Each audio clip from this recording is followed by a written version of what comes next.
Assalamualaikum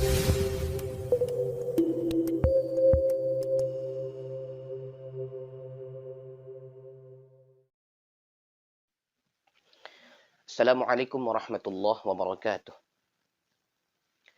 Alhamdulillah, wassalatu wassalamu ala rasulillah, Sayyidina wa maulana Muhammad ibni Abdillah, wa ala alihi wa ashabihi wa man tabi'ahu wa mawalah. La hawla wa la quwata illa billahil aliyyil azim. Hadirin kaum muslimin dan muslimat yang insyaallah dimuliakan oleh Allah Subhanahu wa taala. Ada sebagian kelompok mengatakan, bahkan mengklaim bahwa orang yang hidup itu tidak bisa memberikan manfaat apapun itu bentuknya kepada orang yang sudah meninggal dunia. Karena mereka mengatakan bahwa orang yang sudah meninggal itu, atau orang yang sudah wafat itu tidak ada kaitannya dengan orang yang masih hidup. Dalam artian bahwa orang yang masih hidup itu tidak bisa melakukan apa-apa, atau tidak bisa menolong, tidak bisa memberikan manfaat kepada orang yang sudah meninggal dunia. Apakah klaiman itu atau perkataan itu, pernyataan itu benar? Oleh karena itu dalam kesempatan ini kita akan sedikit mengkaji bahwa ternyata ada amalan-amalan yang dilakukan oleh orang yang hidup itu bermanfaat bagi orang yang sudah meninggal dunia. Makanya Syekh Sayyid Sabiq dalam kitab Fiqh Sunnah juz yang pertama pada Babul Janaiz, di sini pada halaman yang ke-335, Syekh Sayyid Sabiq membuat satu fasal yang berjudul Al-A'malul Lati Tanfa'ul Mayyit. Amalan-amalan yang bermanfaat bagi si mayit. Artinya bahwa ternyata setelah dikaji, sudah dicari beberapa dalil dari Al-Quran, dari hadis Nabi SAW, maka para ulama, khususnya ulama Ahlus Sunnah wal Jamaah, mengatakan bahwa amalan yang dilakukan oleh orang-orang yang hidup itu ternyata banyak bermanfaat bagi orang yang sudah meninggal dunia. Maka Syekh Sayyid Sabiq mengatakan dalam Fiqh Sunnah pada halaman 335, minal muttafaqi alaih, ulama sepakat annal mayyita, bahwasanya orang yang meninggal dunia, yantafi'u bima kana sababan fihi min a'malil birri fi hayatih, bahwasanya orang yang meninggal dunia itu dapat memberikan manfaat dengan sebab amalan-amalan yang dilakukan selama hidupnya. Itu dapat menolong dirinya sendiri di dalam kubur. Atau dapat memberikan manfaat bagi dirinya ketika dia sudah meninggal dunia. Maka dalam sebuah hadis yang diriwayatkan oleh Imam Muslim dari Abu Hurairah radhiyallahu an, bahwa Nabi SAW bersabda, "Idza mata ibnu Adam", apabila anak Adam itu meninggal, inqata'a amaluh, maka terputus amalnya, illa min thalathin, kecuali 3 hal. Yang pertama, shadaqatin jariyah, sedekah jariyah. Dia sedekahkan hartanya ke pondok pesantren, ke masjid, ke madrasah, dan lain sebagainya. Yang itu jadi amal jariyah, yang mengalir pahalanya sampai ke kuburan. Yang kedua, au ilmin yuntafa'u bih, ilmu yang bermanfaat. Dia punya ilmu, ajarkan kepada orang lain. Maka ilmunya itu bermanfaat dan diamalkan oleh orang lain. Dan itu mengalir terus pahalanya sampai dia meninggal dunia. Yang ketiga, waladin salih yad'ulah. Nah, ini yang paling dekat dengan kita, yaitu anak yang saleh yang setiap malam, setiap hari mendoakan kita. Maka itu mengalir pahalanya ke dalam kuburan. Nah, itu yang pertama. Hadis riwayat daripada Imam Muslim dari Abu Hurairah radhiyallahu anhu. Yang kedua, riwayat daripada Ibnu Majah bahwa Nabi SAW pernah bersabda, "Inna mimma yalhaqul mu'min min amalihi wa hasanatihi ba'da mautihi." Sesungguhnya orang yang beriman itu mendapatkan transfer pahala dari amalnya, dari kebaikannya ba'da mautihi, setelah dia meninggal dunia. Apa itu? Yang pertama, ilman 'allamahu wa nasyarahu. Ilmu yang dia ajarkan, ilmu yang dia sebarluaskan. Yang kedua, awwaladan salihan tarakahu.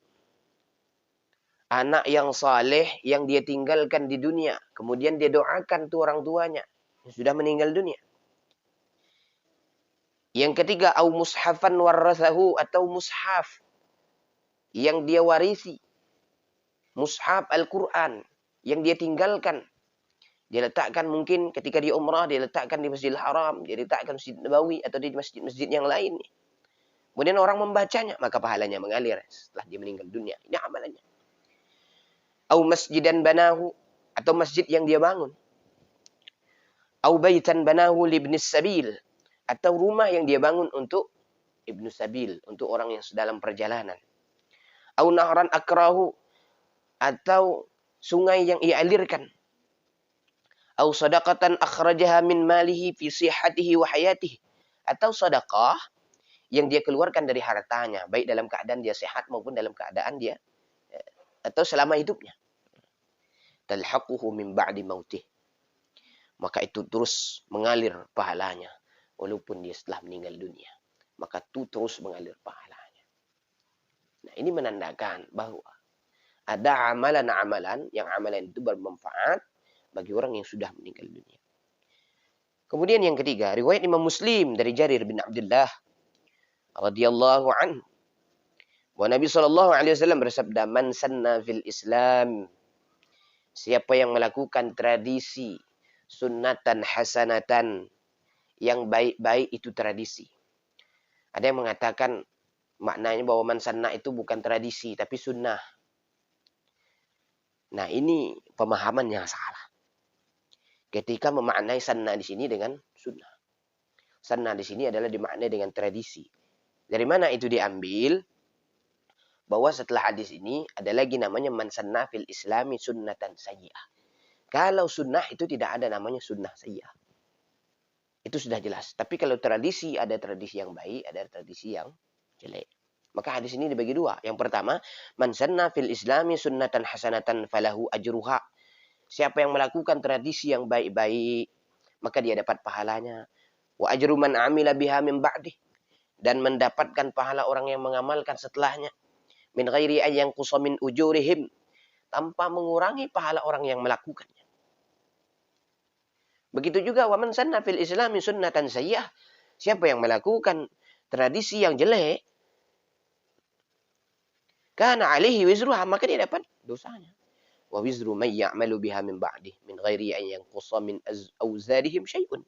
Dan dia juga mendapat dosa orang yang mengamalkannya, orang yang melakukan setelahnya, tanpa mengurangi dosa orang yang melakukannya itu. Nah, ini beberapa dalil, beberapa hadis tentang bahwa ada amalan-amal yang bermanfaat sekalipun kita sudah meninggal dunia, itu terus mengalir ke dalam kuburan orang yang sudah meninggal dunia. Namun selain daripada itu, ternyata ada amalan-amalan yang dilakukan oleh orang yang hidup, kemudian pahalanya itu dikirimkan kepada orang yang sudah meninggal. Itu banyak dalil-dalilnya, baik dari Al-Quran maupun dari hadis Nabi SAW. Yang pertama, kata Syekh Sabik, ad-du'a wal istighfaru lahu. Doa dan istighfar untuk si mayat. Ini bermanfaat bagi mayat. Wa huwa mujma'. Dan itu ulama sepakat. Ulama sepakat. Wa hadza mujma'. Dan ini sepakat ulama. Liqaulillahi ta'ala, sebagaimana firman Allah Ta'ala, walladzina ja'u min ba'dihim, dan orang yang datang setelah mereka, Yaquluna, mereka mengucapkan, mereka berdoa kepada Allah. Rabbana ighfir lana, wahai Tuhan kami, ampuni dosa kami. Wa li ikhwanina alladhina sabaquna bil iman, dan saudara-saudara kami yang mendahului kami dengan keimanan. Wala taj'al fi qulubina, jangan engkau jadikan hati kami ghillan, suatu kedengkian atau sebuah kedengkian, lilladzina amanu, bagi orang-orang yang beriman. Maka kata para ulama, berdasarkan dalil ini, surah Al-Hasyr ayat 10 ini menyebutkan bahwa ternyata doa, permohonan ampun kepada orang yang sudah meninggal, kepada jenazah, kepada mayat, maka itu pahalanya sampai. Berdasarkan surah Al-Hasyr ayat 10. Bahkan Nabi SAW dalam hadis menyebutkan, idza shallaitum ma'al mayyit, apabila kamu mensalatkan jenazah, mensalatkan mayit, fa akhlisu lahu doa, maka bersungguh-sungguhlah kamu dalam mendoakan si mayat. Makanya dalilnya sudah jelas. Ketika kita salat jenazah, takbir pertama bacanya Fatihah, takbir kedua bacanya sholawat, takbir ketiga bacanya doa, Allahumma ighfir lahu warhamhu wa'afihi wa'fu anhu. Yang dhamirhu itu atau dhamirha atau dhamirhuma atau dhamirhum itu ditujukan kepada jenazah. Kalau seandainya doa itu tidak sampai kepada orang yang meninggal dunia, berarti Rasulullah mengajarkan sesuatu yang sia-sia, dan itu tidak mungkin.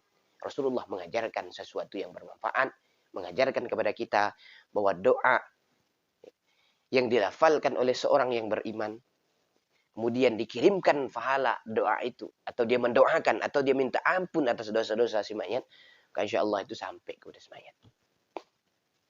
Bahkan, wa hufidha min du'ai Rasulullah sallallahu alaihi wasallam, dan para sahabat pun menghafal doa dari Nabi sallallahu alaihi wasallam. Apa itu? Allahumma ighfir li hayyina wa mayyitina. Ya Allah, ampuni dosa bagi orang yang hidup di antara kami dan bagi orang yang sudah meninggal di antara kami. Wala zala salaf wal khalaf yad'u lil amwat. Ulama salaf maupun ulama khalaf itu senantiasa berdoa bagi orang yang meninggal. Wa yas'aluna lahumur rahmah wal ghufran, dan mereka meminta ampun, memohon ampun atas dosa orang yang sudah meninggal.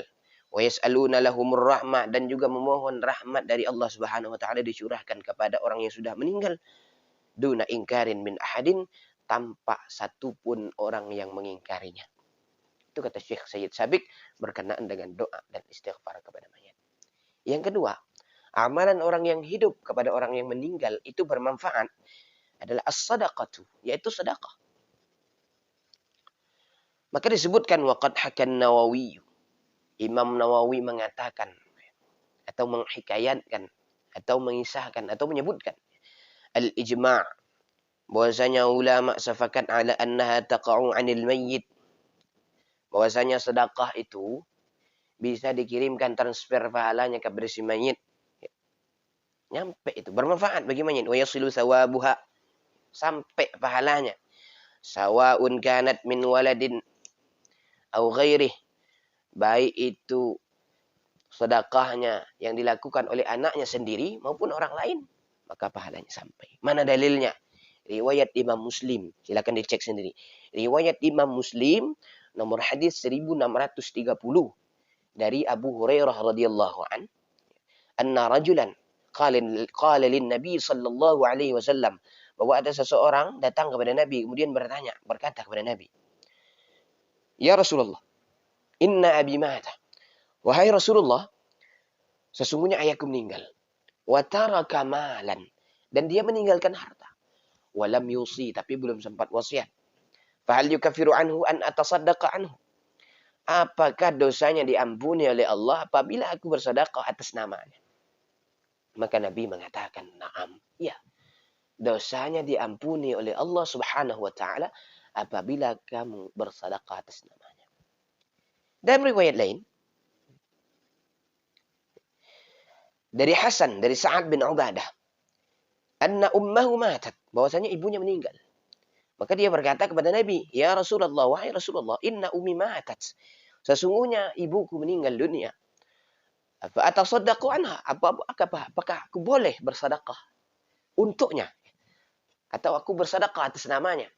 Yang aku sedekahkan itu pahalanya, aku transferkan pahalanya itu kepada ibuku yang sudah meninggal dunia. Maka Nabi menjawab, "Na'am." Benar. Boleh. Tidak ada masalah.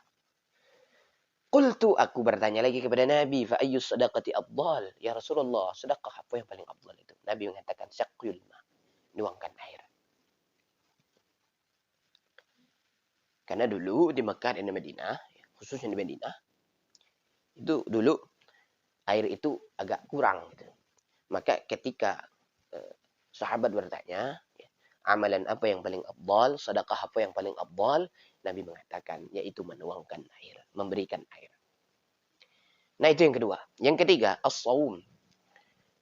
Amalan yang bermanfaat dari orang yang hidup kepada orang yang meninggal dunia adalah puasa. Jadi puasa itu bermanfaat. Kalau kita berpuasa, kemudian pahala puasanya kirimkan kepada orang yang meninggal, boleh. Bahkan sebagian ulama, khususnya mazhab Syafi'i, mengatakan, sebagian mazhab Syafi'i mengatakan bahwa mengqadha puasa orang yang sudah meninggal itu mereka mengatakan boleh. Berdasarkan riwayat Imam Bukhari dan Imam Muslim dari Ibnu Abbas radhiyallahu an, bahwa Nabi SAW bersabda, bahwa Ibnu Abbas mengatakan, Ibnu Abbas datang kepada Nabi, ja'a rajulun ila Nabi SAW, dia mengisahkan bahwa ada seorang laki-laki datang kepada Nabi SAW, faqala, dia bertanya kepada Nabi, ya Rasulullah, wahai Rasulullah, inna ummi matat, sesungguhnya ibuku meninggal dunia, wa alaiha shamu syahrin, dan dia mempunyai tanggungan puasa 1 bulan, afa aqdihi anha, apa boleh aku mengqadha'nya? Boleh aku mengqadha'nya? Maka Nabi mengatakan, lau kana ala ummika dainun akunta qadhihi. Jikalau ibumu punya hutang, apakah engkau mau membayarnya? Apakah engkau mau mengqadha'nya? Akunta qadhihi anha. Apakah engkau mau mengqadha' puasanya? Maka ini seseorang datang kepada Nabi, setelah ditanya Nabi, dia jawab, "Na'am ya Rasulullah." Tentu ya Rasulullah. Iya, saya mau mengqadha'nya Rasulullah. Maka apa kata Nabi? Fadainullah haqqu ayyaqdha. Maka hutang Allah itu lebih berhak untuk ditunaikan. Maka berdasarkan dalil ini, kata para ulama, boleh mengqadha' puasa orang yang sudah meninggal. Khususnya terutama ibu kita atau ayah kita yang sudah meninggal, boleh kita mengqadha' puasanya. Dan itu pahalanya sampai. Yang keempat, amalan yang bermanfaat yang dilakukan oleh orang yang hidup kepada orang yang meninggal, yaitu al-hajju, haji. Makanya ada namanya badal haji. Makanya itu tadi, kalau ada yang mengatakan bahwa tidak ada amalan-amalan orang yang hidup itu bermanfaat bagi orang yang meninggal, maka hapus itu badal haji. Maka hapus itu sholat jenazah. Kenapa? Karena dalam sholat jenazah ada doa yang transfer. Doanya itu, pahalanya itu kepada orang yang meninggal. Ada namanya haji badal. Atau badal haji. Menggantikan orang yang sudah meninggal, yang dilakukan oleh orang yang sudah pernah melaksanakan haji, kemudian dia haji lagi dengan niat untuk melaksanakan haji orang yang sudah meninggal, dan itu sampai pahalanya.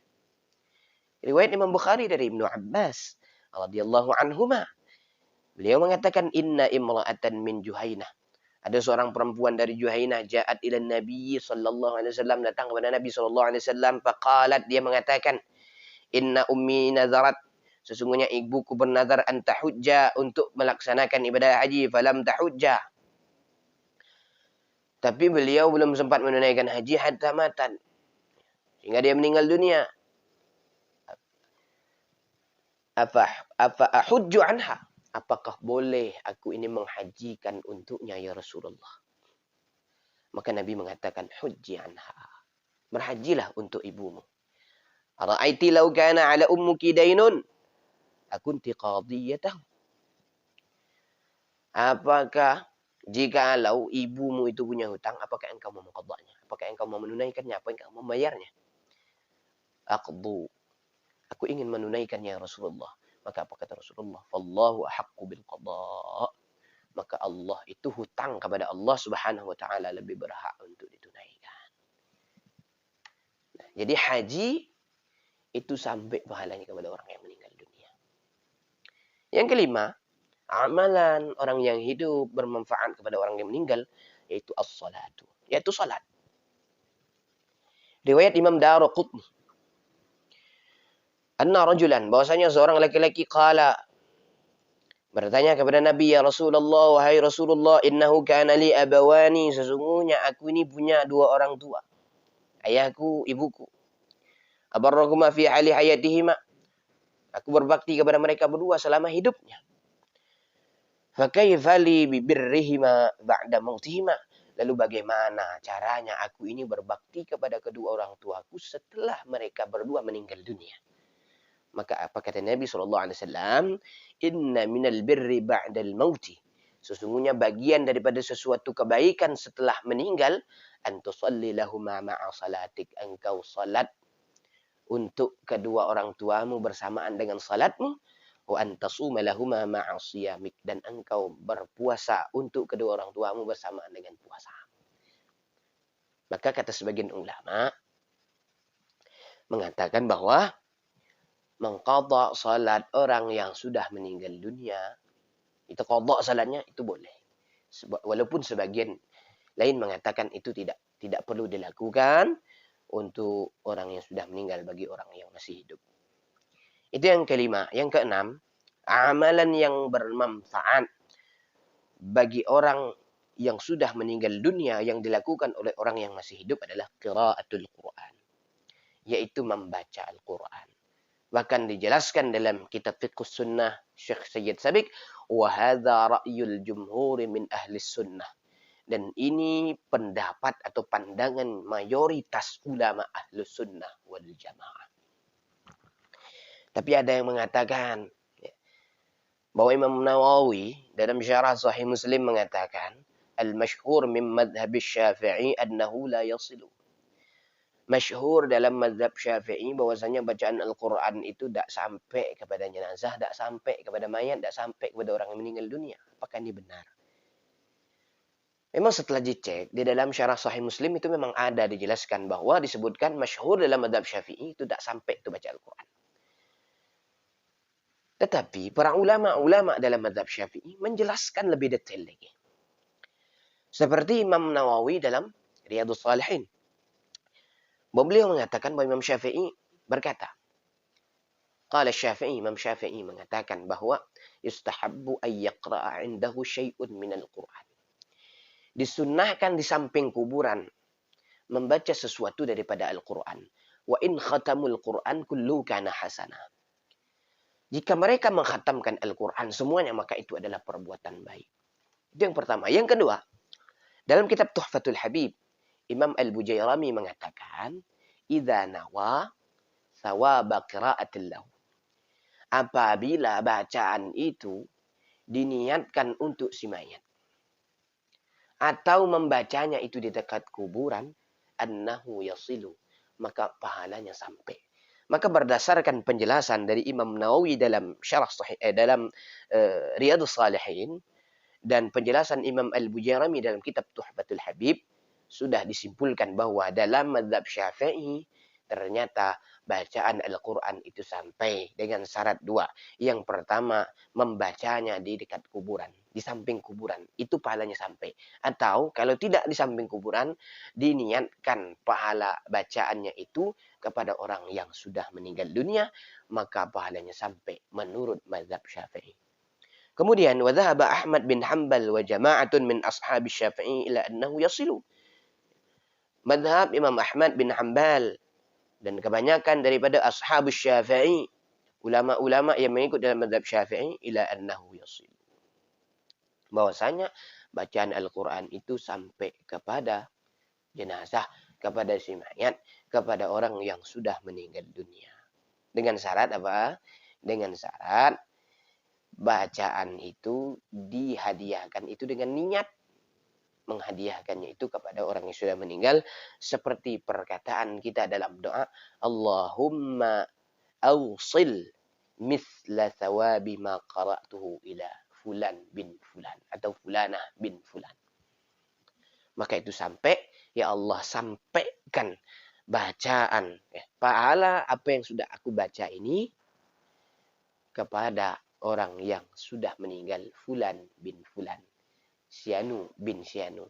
fulanah bin fulan dan seterusnya, maka itu pahalanya sampai.